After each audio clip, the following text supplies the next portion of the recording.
Volt itt mindig, aki bátran szólt, mindig voltak nagyot álmodók, a nincsből is várat építők, az el nem csüggedők.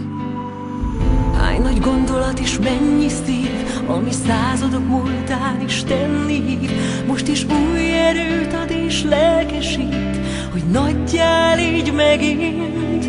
Bár csak értenénk a múlt intő szavát, az égre vésett jelzést, mi csak szívünk lát. Jöhet bármi, te mindig tudd, hogy áldott itt a föld, a hömpölygő folyók, az erdők és mezők.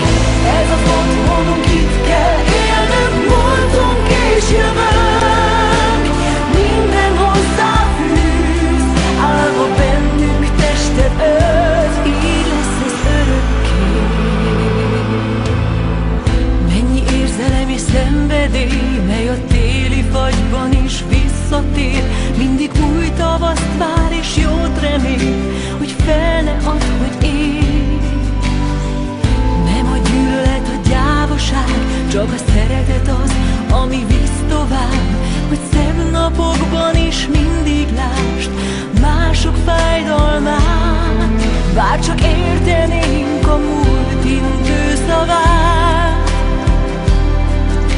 az égre vésett jelzést, mi csak szív